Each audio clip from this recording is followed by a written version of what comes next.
Hello dear student, welcome. तो अभी हम लोग बच्चे लोग टैक्स का सम सॉल्व कर रहे हैं तुम्हारे लिए। अभी जो सम सॉल्व कर रहे हैं ना, ये बिज़नेस का सम है। जैसे सैलरी की है, रिकॉर्ड किया है अपन क्या कर रहे हैं मालूम है? तो अभी इसमें क्या है, ये बिज़नेस का सम है। जैसे सैलरी होता है, हाउस प्रॉपर्टी होता है, तो इसकी बिज़नेस का सम कैसे मालूम पड़ेगा कि बिज़नेस का शक्ल है? इधर देखो नेट प्रॉफिट लिख के दिया है ना, और टेबल से भी मालूम पड़ेगा प्रॉफिट एंड लॉस अकाउंट है। ये तुम्हारा बिज़नेस का सम हो गया। पहले तो पहचान लिया, राइट? बीकॉम वाले को 20 का आएगा, एमकॉम वाले को 15 मार्क का आएगा। तभी इसका फॉर्मेट कैसे बनाना है, मैंने कुछ लिखा नहीं हूँ। अभी तुमको सबसे पहले यहाँ क्या लिखना पड़ेगा, इनकम फ्रॉम बिजनेस क्या लिखना पड़ेगा, और फिर सबसे पहले ए लिखेंगे नेट प्रॉफिट। क्या लिखने का? नेट प्रॉफिट लिखेंगे। ओके, अच्छी तरह समझाता हूँ। पहले प्रॉफिट इस पे जान दो, फॉर्मेट में नेट प्रॉफिट हैज़ पर profit and loss account. Okay, पहले ये लिखने का, फिर लिखने का बी, प्लस की साइन बनाओ, एक्सपेंस डिसअलाउ। अभी ये लाइन अपन सीखने वाले हैं। एक्सपेंस डिसअलाउ मतलब जो एक्सपेंस बिजनेस का नहीं है उसको डिसअलाउ बोलते हैं, और वो अपने को क्या करना पड़ेगा, ऐड करना पड़ेगा। फिर 6 लाइन छोड़ दो, फिर सी में लिखो माइनस इनकम डिसअलाउ। क्या लिखेंगे? Income disallow. जो बिज़नेस का इनकम नहीं है उसको माइनस करेंगे। फिर इधर 3-4 लाइन छोड़ दो, ज़्यादा आता नहीं है। फिर ए बी सी, फिर डी। फिर डी में क्या लिखेंगे? डेप्रिसिएशन। क्या लिखेंगे? डेप्रिसिएशन हैज़ पर income tax rule act. Okay, income tax rule act. ये पहले इतना सॉल्व करूँगा बिजनेस, फिर अदर सोर्स सॉल्व करूँगा, फिर दोनों ऐड करके टोटल आएगा, फिर डिडक्शन आएगा। आपको डिडक्शन मालूम है कैसे लिखते हैं? अंडर सेक्शन लिखते और 80 डालते। क्या डालते? 80।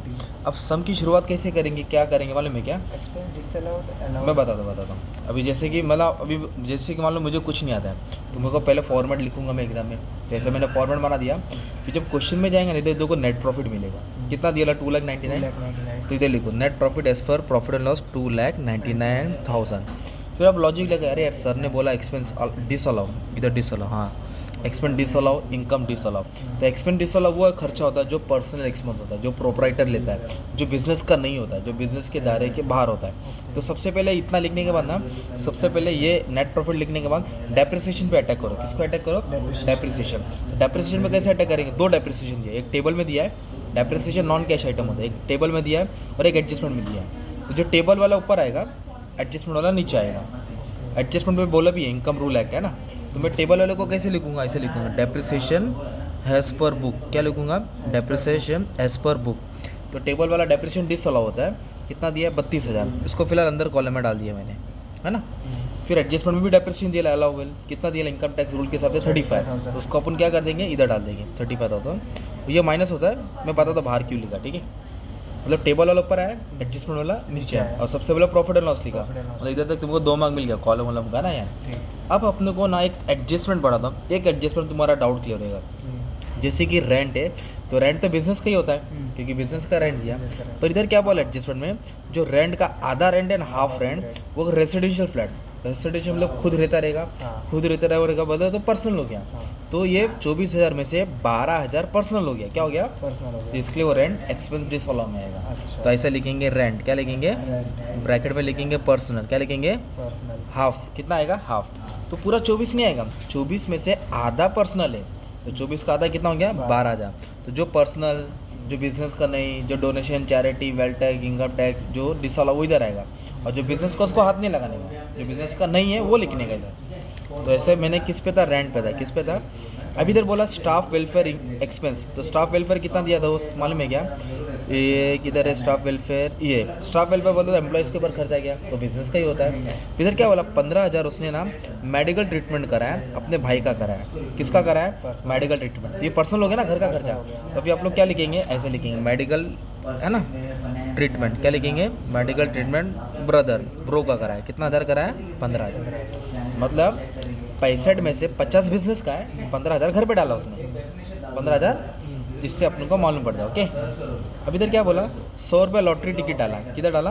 Lottery ticket. तो ये डेबिटेड टू ड्राइंग, मतलब लॉटरी टिकट को कुछ नहीं करना। इधर एक वर्ड है ड्राइंग। क्या वर्ड है? तो मेरे को आपको बताना है, ड्राइंग का मतलब होता है जो पैसा घर के लिए निकालते हैं। ड्राइंग मतलब पर्सनल एक्सपेंस हो गया, जो भी घर के लिए पैसा निकालते हैं वो एक्सपेंस डिसअलाउ ही होता है ना यार। और वो उन लोगों ने बोला है कि लॉटरी उसके अंदर इंक्लूड है, और ड्राइंग का मतलब पर्सनल होता है, और ड्राइंग डिसअलाउ ही होता है। तो आपको कुछ नहीं करने का था, सीधा ड्राइंग का अमाउंट पूरा उठा के बाहर डालने का है।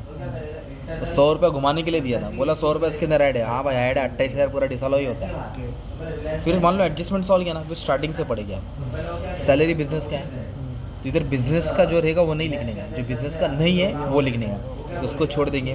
प्रिंटिंग और स्टेशनरी भी बिजनेस का है। अगर मान लो एडजस्टमेंट में बोला रहता 5,000 प्रिंटिंग और स्टेशनरी में बेटी की शादी का कार्ड छापा है तो 5,000 वाला आता है ना फिर। अब ऐसा कुछ बोला है नहीं, कन्वेंस ट्रैवलिंग होता है बिजनेस का, इसको भी छोड़ दो। रेंट क्यों लिखा, क्योंकि बोला था, है ना। और एंटरटेनमेंट भी बिजनेस का ही होता है, एडवर्टाइजमेंट भी बिजनेस का। मान लो ऐड में बोला रहता है कि 5,000 पॉलिटिकल पार्टी को दिया एडवर्टाइजमेंट के लिए, तो फिर 5,000 आता ना इधर। और ऐसा कुछ बोला है नहीं। डेप्रिसिएशन पहले लिख दिया पुण्य, है ना, हमेशा पहले लिखने का। टेबल वाला ऊपर, एडजस्टमेंट वाला नीचे। फिर इसके बाद बोला एडवांस इनकम टैक्स। तो जो इनकम टैक्स होता है ना, जीएसटी होता है ना, वो एक्सपेंस डिसअलाउ में आएगा भाई। किस में आएगा? एक्सपेंस डिसअलाउ, क्योंकि बिजनेस का ऑपरेटिंग खर्चा नहीं होता ये बिजनेस का ऑपरेटिंग खर्चा नहीं होता है, क्योंकि ये बिजनेस को साल खत्म होने के बाद देते हैं ना भाई। ये क्या बोला है? एम्बेजलमेंट बाय एम्प्लॉय ने चोरी किया, तो बिजनेस का ही हो गया ना भाई। ड्राइंग पर्सनल होता है, इसलिए यहाँ लिख दिया ना यार। तो आपको स्टार्टिंग से भी रीड करना है। स्टाफ वेलफेयर एक्सपेंस नहीं लिखने का रहता है, क्योंकि बिजनेस का था। पर क्यों लिखा? क्योंकि 15,000 किसका था? भाई का, हैंडीकैप का था, इसलिए 15,000 आया ना यार। तो ये क्या हो गया? Expense disallow. क्या हो गया? एक्सपेंस डिसअलाउ, स्पेलिंग ऊपर डाला। अभी वैसे इनकम डिसअलाउ है, तो इनकम किधर मिलेगा? क्रेडिट में मिलेगा। तो ग्रॉस प्रॉफिट तो बिजनेस का होता है ना यार। बाकी का 3 को बिजनेस का है क्या? नहीं, ये सब बाहर का है। तो आप क्या करेंगे? इधर कॉपी पेस्ट करेंगे। क्या करेंगे? कॉपी पेस्ट, सेम डिक्टो लिखेंगे। तो क्या क्या है कि बोलो, विनिंग फ्रॉम लॉटरी है, बोलो बाय विनिंग फ्रॉम लॉटरी, जुआ खेला उसने, है ना, लॉटरी। ये कि एनएससी का इंटरेस्ट है, नेशनल सेविंग इंटरेस्ट दिया है। अब इसके पीछे कहानी समझाता हूँ। और एक डिविडेंड में ये क्या क्या कॉपी अमाउंट भी के साथ पेश कर दो। 15,000, 10,000 और 10,000, ठीक है। अब इसको क्या करूँगा मैं? टोटल लूँगा। क्या लूँगा दोस्त? तो ये टोटल लूँगा ना, चल रेड पेन से दिखना चाहिए। हाँ, ये टोटल लूँगा ना तो 97,000 आ रहा है। कितना आ रहा है? 97,000। और ये टोटल ले रहा हो ना तो 10, 20, 30, 35 कितना आ रहा है दोस्त? 35,000। अब क्या करेंगे मालूम है क्या? 2,99,000 में 97,000 प्लस होएगा, तो इन दोनों को ऐड करेंगे तो अपने को आएगा 3,96,000। कितना आएगा? 3,96,000। और ये दिख रहा है इनकम डिसअलाउ, 3,96,000 में से ये टोटल भी माइनस होएगा और डेप्रिसिएशन एक्ट भी क्या होएगा? माइनस। तो 396 में दोनों माइनस करेंगे। क्या करेंगे? तो इसको बोलेंगे 3,26,000। ये तुम्हारा है income from business. Income from business. तो जैसे तुमको सैलरी पड़ा है, हाउस प्रॉपर्टी है, वैसे बिजनेस है। अभी अदर सोर्स वही है कल के जैसा। अब क्या करेंगे मालूम है? अदर सोर्स में क्या करेंगे आप लोग? ये नाम वापस से लिखो, वापस से। हाँ, क्योंकि अदर सोर्स नहीं है। विनिंग फ्रॉम लॉटरी है, एनएससी इंटरेस्ट है, क्या भाई? एनएससी इंटरेस्ट है डिविडेंड। और डिविडेंड है ना। डिविडेंड फ्रॉम कंपनी लिख दिया है ना। अगर गिफ्ट रहता, मान लो क्या रहता भाई? गिफ्ट। तो गिफ्ट तो एग्जाम होता ना यार। हाँ, वो एग्जाम हो जाएगा। तो विनिंग फ्रॉम लॉटरी टैक्सेबल है। अब लॉटरी से कमाएगा, आपको टैक्स देना पड़ेगा। एनएससी कोई भी इंटरेस्ट हो टैक्सेबल, सिर्फ एक इंटरेस्ट एग्जाम है, पब्लिक प्रोविडेंट फंड, तो इंटरेस्ट टैक्सेबल है भाई, ये भी ऐड होएगा ना यार। और डिविडेंड आया, ये भी क्या है? टैक्सेबल है। ये भी क्या है? टैक्सेबल। तो 35,000 टैक्सेबल हो गया ना। 35,000 कहाँ से है? अदर सोर्स से आया। अदर सोर्स से। तो ये कहाँ से है? बिजनेस से है। ये कहाँ से है? बिजनेस। और ये कहाँ से है? Other source. अब दोनों को ऐड करूँगा तो क्या मिलेगा? Total income. इसको ऐड करूँगा तो क्या मिलेगा अपने को भाई? Total income 3,61,000। एक नंबर। तो ये सम कल के जैसे आ गया ना तुम्हारा। अब डिडक्शन आएगा। क्या आएगा? डिडक्शन। तो इधर देखो एक चीज़ बोला है भाई, क्या बोला? इधर हैंडीकैप बोला है। ये खुद हैंडीकैप है, उसका भाई हैंडीकैप है। भाई है। उसका भाई जब वो खुद रहेगा तो 80U में आएगा और उसका भाई रहेगा तो 80D। भाई बहन मतलब जो भी घर वाला। 80D में। इधर लिखेंगे हैंडीकैप। क्या डालेंगे? हैंडीकैप। हैंडीकैप। कितना हैंडीकैप बोला है? कुछ नहीं बोला है। कुछ हैंडीकैप का परसेंटेज है क्या? नहीं। तो बाई डिफ़ॉल्ट 75,000 आएगा। बाई डिफ़ॉल्ट कितना आएगा? 75,000 हैंडीकैप। 75,000 हैंडीकैप। एक डिडक्शन ये मिला। मेडिकल इंश्योरेंस नहीं बोला है, LIC नहीं बोला है ना। कुछ नहीं बोला। पर एक डिडक्शन और इधर मालूम क्या दोस्त? एनएससी का इंटरेस्ट दिख रहा है 10,000। ये इनकम टैक्सेबल होता है। क्या होता है? और फिर वो डिडक्शन में भी आएगा। एनएससी का इंटरेस्ट डिडक्शन आएगा 80C में। आपको लिस्ट बताया, उसमें देखना पड़ेगा। तो एनएससी का इंटरेस्ट क्या है? टैक्सेबल है और डिडक्शन में भी है। तो कितना इंटरेस्ट मिला था वो? 10,000। उस पर टैक्स भी लगेगा और 10,000 डिडक्शन में भी आएगा। ये याद करना पड़ेगा। एनएससी नेशनल सेविंग सर्टिफिकेट है ना। तो कितना हो गया टोटल? 85। कितना हो गया?